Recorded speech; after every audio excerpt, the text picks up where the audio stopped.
নমস্কাৰ ছাৰ বাইদেউসকল। ৰাজ্যৰ চৰকাৰী কৰ্মচাৰীসকলৰ চাকৰি কৰ্তন সন্দৰ্ভত এটা ভয়ংকৰ তথ্য প্ৰকাশ পাইছে। হয়, প্ৰথমতে চাব অংশকালীন প্ৰবক্তাক ছাঁটাই কৰা চৰকাৰৰ কাণ্ড। পলিটেকনিক শিক্ষানুষ্ঠানত 23 অৱসৰপ্ৰাপ্ত প্ৰবক্তাক নিযুক্তি।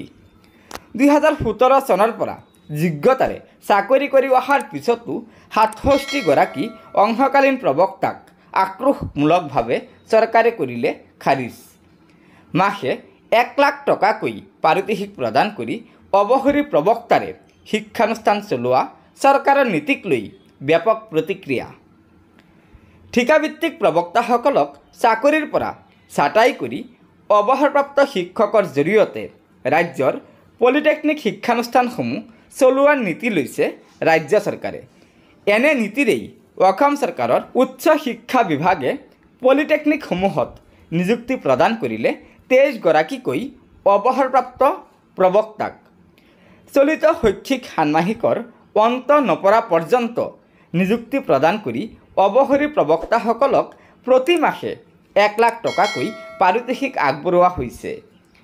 ঠিকাভিত্তিক শিক্ষকসকলক চাকৰিৰ পৰা অব্যাহতি দি শিক্ষা বিভাগে অৱসৰপ্ৰাপ্ত প্ৰবক্তাসকলক পুনৰ নিযুক্তি দিয়া ঘটনাক লৈ প্ৰতিক্ৰিয়াৰ সৃষ্টি হৈছে। উল্লেখযোগ্য যে মেধা আৰু যোগ্যতাৰ ভিত্তিত বাছনি কৰি উচ্চ শিক্ষা সঞ্চালকালয়ে 2017 চনত ৰাজ্যৰ নতুনকৈ স্থাপিত পলিটেকনিকসমূহত অংশকালীন প্ৰবক্তা নিযুক্তি প্ৰদান কৰিছিল। নিযুক্তি লাভৰ পিছতে অংশকালীন প্ৰবক্তাসকলে নিষ্ঠা আৰু সততাৰে শিক্ষাদান কৰি শ শ ছাত্ৰ ছাত্ৰীক মানুহ হোৱাৰ বাট দেখুৱায়। উল্লেখনীয়ভাৱে AICTEৰ অনুমোদনৰ বাবে এই অংশকালীন প্ৰবক্তাসকলক স্থায়ী প্ৰবক্তা হিচাপে দেখুওৱা হয়। তদুপৰি অংশকালীন প্ৰবক্তা হিচাপে যোগদানৰ সময়ত তেওঁলোকে জমা দিব লগা হৈছিল শৈক্ষিক অৰ্হতাৰ প্ৰমাণপত্ৰ। আশ্চৰ্যজনকভাৱে অসম চৰকাৰ তথা শিক্ষা বিভাগে 2017 চনৰ পৰাই শিক্ষাদান কৰি অহা 64গৰাকীকৈ অংশকালীন প্ৰবক্তাক চাকৰিৰ পৰা অব্যাহতি দিয়ে। এক কথাত নিশাৰ ভিতৰতে চৰকাৰে এই 64গৰাকী অংশকালীন প্ৰবক্তাক নিবনুৱাৰ হাৰিলৈ পৰ্যবসিত কৰে। হঠাতে চাকৰিটো হেৰুৱাই অংশকালীন প্ৰবক্তাসকলে চৰম দুৰ্যোগৰ মাজত সোমাই পৰিব লগা হয়। উপায়ন্তৰ হৈ অংশকালীন প্ৰবক্তাসকলে চাকৰিৰ সুৰক্ষা বিচাৰি প্ৰথমে কাহিলীপাৰাৰ উচ্চ শিক্ষা সঞ্চালকালয়ৰ সন্মুখত আৰু পৰৱৰ্তী পৰ্যায়ত সচলত ধাৰাবাহিকভাৱে প্ৰতিবাদ সাব্যস্ত কৰে। কিন্তু এনে ধাৰাবাহিক প্ৰতিবাদৰ পিছতো গা নলৰিল চৰকাৰ তথা শিক্ষা বিভাগৰ। চাকৰিৰ সুৰক্ষা বিচাৰি অংশকালীন প্ৰবক্তাসকলে কৰা দাবী অনুনয় বিনিময় মানি নল'লে চৰকাৰে। ইয়াৰ মাজতে অংশকালীন প্ৰবক্তাসকলক চাকৰিৰ পৰা ছাঁটাই কৰা চৰকাৰে ৰাজ্যৰ পলিটেকনিক শিক্ষানুষ্ঠানত 23গৰাকীকৈ অৱসৰী প্ৰবক্তাক প্ৰতি মাহে 1 লাখ টকাৰ পাৰিতোষিকেৰে নিযুক্তি প্ৰদান কৰে।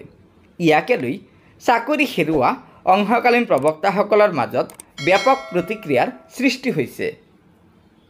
ইপিনে পলিটেকনিক আৰু অভিযান্ত্ৰিক কলেজত 3Fত নিযুক্তি পোৱা 170গৰাকী প্ৰবক্তায়ো চাকৰি হেৰুওৱাৰ আশংকাত দিগবিদিক হেৰুৱাইছে।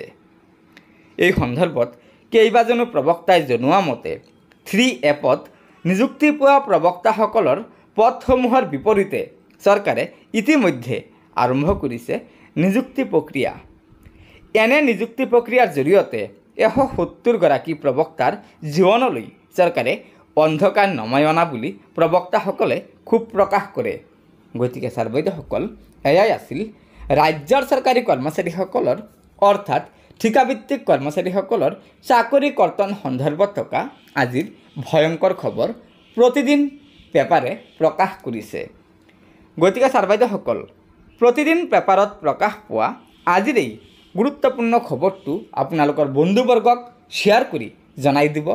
লগতে নতুনকৈ অহা ছাৰ বাইদেউসকলে পৰৱৰ্তী সময়ত ৰাজ্যৰ চৰকাৰী কৰ্মচাৰীসকলৰ বিভিন্ন খবৰসমূহ সম্পূৰ্ণ শুদ্ধ তথ্যৰ ওপৰত পোনপ্ৰথমে পাবলৈ অনুগ্ৰহ কৰি আমাৰ এই চেনেলটো ছাবস্ক্ৰাইব কৰি ল'ব। ধন্যবাদ। জয় আই অসম।